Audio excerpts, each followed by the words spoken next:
Alright, what's up guys? Back after, what, almost a year? Goodness, it's been a while. I've just been very busy, haven't felt like making videos, honestly. I just kind of fell out of it there for a little while. But anyway, let's get right to it here. I don't have very much time, so it's going to be a one-take kind of deal here. So, I was watching a video on a bug out bag the other day, or rather, two bug out bags. They were comparing and contrasting, you know, what was in it and such. Now, I am going to go over the concept of mine first. I got into ultralight backpacking there for a little while. The stuff that I was using, it just seemed so flimsy and very not conducive to long-term usage. So I kind of gave up on that a little bit. I went with more of just a lightweight option. I can't see carrying more than 20 or so pounds, 20-25 pounds max is the loadout that I want, food, you know, included in that. Now this bag here that I'm about to show you, right now it weighs about 16-17 pounds. A couple of things in here I wouldn't have in the bag itself. I would have on my person, so that would take a little bit away from the weight. But I live in the city, so I live in Columbus, Ohio, so I have a very, very large amount of people around me all the time. I live in the city itself, not like downtown, but rather close to downtown. It's about a 10-minute drive. So it's the 16th largest city in the nation, folks. So I mean, that's quite a few people. So the concept of mine was I wanted it to be lightweight. I wanted it to be able to maneuver through buildings, through doorways, stuff like that, without too much of a fuss. And I specifically designed it. You can see how everything sort of falls into this width, and it fits on my back pretty well. It only sticks out just a little bit, which allows me to be agile in buildings, like I said. Now, I'm going to just go over this real quick here. On the outside, what we got a tarp here. This is just a 5x7 tarp. I got it at Walmart for like 10 bucks, or you know, however much it was. So there's my tarp. This is a military style poncho. I went with the black just because I wanted to not stick out like a sore thumb. If it's raining and I have some camo on in the city, I'm just going to look like a target. You know what I mean? Also, the bag itself is, you can see it's this OD green color. Now, I like the OD green. I think it's a great color. I like it. You can see my shorts are OD green. I just like the military style stuff. But in an urban situation, if I'm bugging out, I wouldn't necessarily advocate using this color just because everyone knows this color. You know, you watch movies, you've seen it, everyone knows this color is an army color. So I've been thinking about dyeing it black. Just a preference. I don't want to... And I'm not going to carry guns and ammo. I'm not a guns and ammo kind of guy. I'm not a militaristic kind of guy. I just like the stuff, you know what I mean? I like the looks of it. I like the way it smells in the stores. Just everything about it. But I'm running out of time here, guys, so I'm going to get into it here. Now, just on the outside, okay, I started doing it on the outside. This just carabiner here, there's a little clip right here. I don't know if you can see it. Just slides in. This is kind of a molly pouch, or a molly strap kind of thing right here, but this pack is a South African style military backpack, and they used these back in the 60s in like the Angolan Bush War or something like that. You can get on Wikipedia or whatever and look it up, but yeah, they used these back in the 60s, and there's no, you can see there's no molly webbing or anything like that. It was before that was you know, the in thing before the late 90s or whatever, whenever they started making it. I think it was like the late 90s, but anyway, so I've got the carabiner strapped here. There's the little water thing. This is a wool blanket. Now it's summertime right now, so I wouldn't necessarily bring that, and I'll show you why in a minute here. This is just my headlamp in this pouch here. Alright, let's break into this sucker. Alright, first things first, I have my shemagh. That's what I was saying about the wool blanket. I could just bring this and use this as a blanket, you know what I mean? Also, it's a great thing if you've ever seen Cody Lundin on that show Dual Survival, or if you live in Arizona and you've taken one of his classes or whatever. He uses one of these all the time. I thought it was a great idea, so I just adapted it to my own needs. So I could use this as a blanket, or, you know, whatever I needed. So this would be on my person.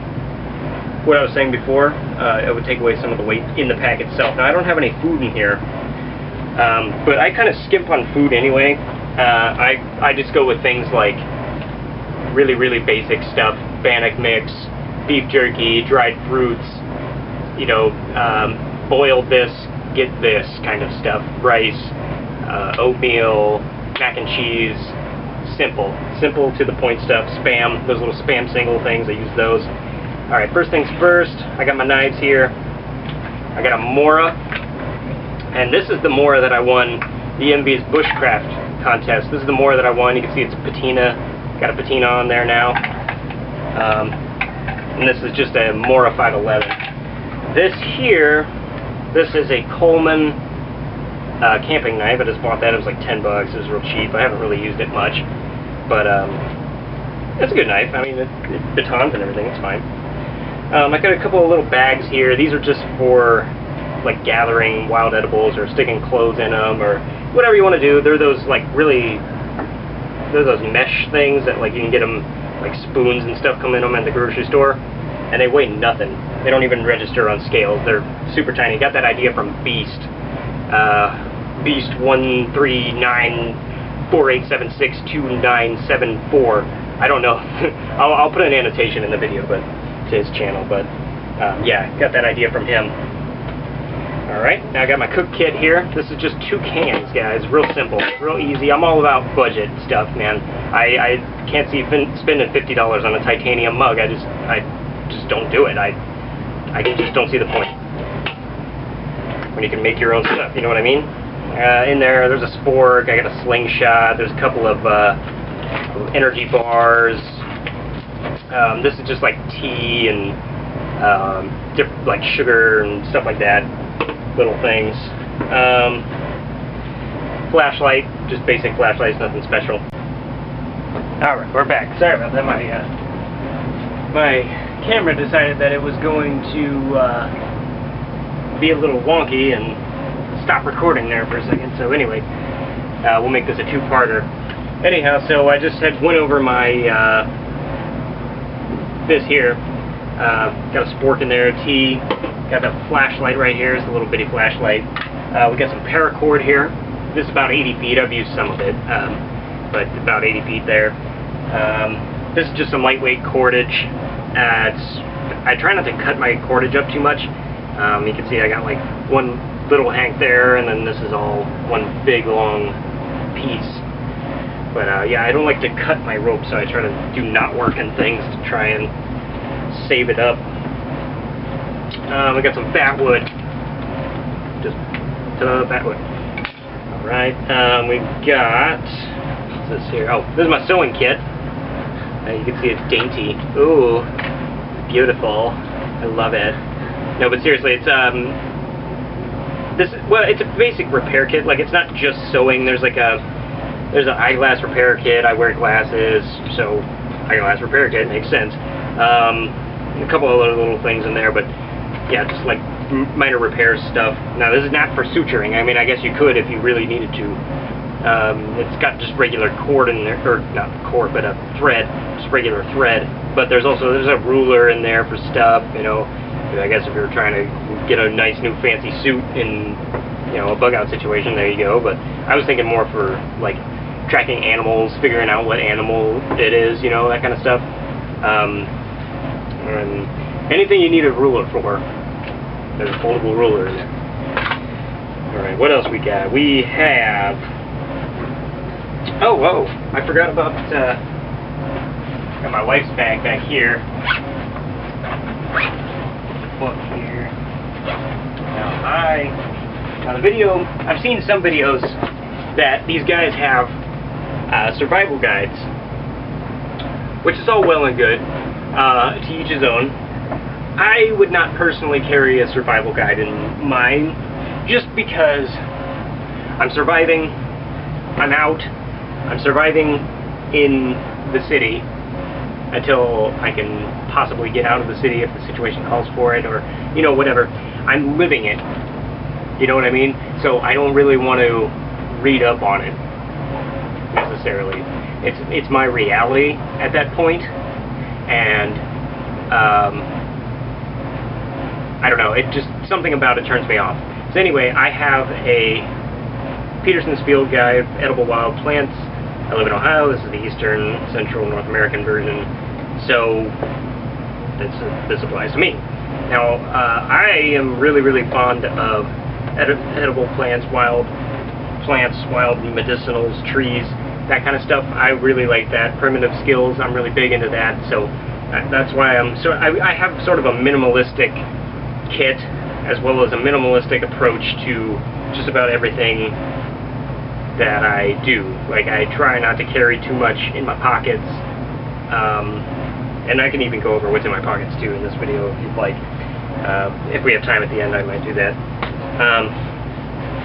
Luxury item right here. This, you're like, what the heck? This is a piece of foam, just closed cell foam, and just for putting your knees on, which I think I'm actually going to do that right now. Putting your knees on it, sitting on it, stuff's wet. This is waterproof. Just, you don't have to get your butt wet, you know what I mean? Just, it's nice to have. So I'm going to use this right now, actually, and put my knee on it. Nice pad. I have bandana, second bandana, couple bandanas, another fancy. Cutting board, tiny cutting board, because I have edible wild plants. Need a cutting board to chop them up. So I got my cutting board. This is my hygiene kit. I got like a little bit of soap in there, toilet paper / tissues. I got those little Colgate Wisp things right there. I've got bug spray, I've got suntan lotion, mouthwash, baby powder, because if you're chafing, ooh, that's terrible. I've got some baking soda in there. That's my toothpaste for when I run out of these Wisp things. I've got a toothbrush in there, one of those portable ones. I've got baking soda. That's my toothpaste. And the mouthwash kind of supplements that. These two kind of go together, just because like this kind of tastes nasty. I don't know if you've ever done it. I do it all the time. I brush my teeth with baking soda. I don't use the commercial toothpaste, just because they have fluoride in them, and if you read up on fluoride, it's actually really terrible for you. So I don't use it. There's some potassium permanganate in there. And then here we've got, this is my first aid kit. I've got some vinyl gloves there. This is bleach. This is glycerin. And then this is my actual first aid kit right here. I'm trying to stay in frame here. This is my actual first aid kit. And this thing is loaded to the gills. That's why there's a rubber band on it. And then the very last thing in the main pouch here, we have face masks. Because there could be dust and debris flying around like 9/11. There could be a pandemic flu thing going around. I don't want to get pandemic flu. That's the whole point. So I've got face masks, and there's 4 of them in here, and I've got 8 gloves, so 4 pair of gloves in this kit right here. Okay, let's do the side pouches here. This pouch is just kind of miscellaneous stuff. There's another emergency poncho just for if somebody's with me, or, you know, whatever. Compass, playing cards, because it gets dull as heck sometimes. Got a condom here, unlubricated, for water. A little spare knife. It's just one of those, like, see the box cutter style knives. And it actually locks in place. It's a cheapo one, but it locks like that, and it's not going anywhere now. So that's cool. And sharpening stone. This side, we've got some jute, 100 feet, or 190 feet, excuse me, 190 feet. This one is mainly signaling and that kind of stuff. I got a lighter, got a whistle, fire kit. It's in a Winnie the Pooh container. This is fire steel. It's Primus fire steel. It's the same one that I got from NVS Mika, NVS Bushcraft. But these two things came together. Got a pen, a Sharpie, got a pencil, got a little notepad. It's actually really nice, and there's stuff written all in there. And the last thing in here, I have a brush. I have really long hair. I have a brush mirror combo, and that's my signaling mirror. That's my, I need to look at something in my eyeball mirror. I gotta check my, you know, my dirty bits for ticks and stuff or whatever. It's got a brush. All right, and that's pretty much it, guys. That's pretty much all that's in here. Like I said, I go with a very minimal kit. There's one thing I want to get in here, and that's one of those crank radio flashlight combo things. I want to get one of those, and basically that's about it. Okay, so that's how I would do mine. Have a nice day, I guess.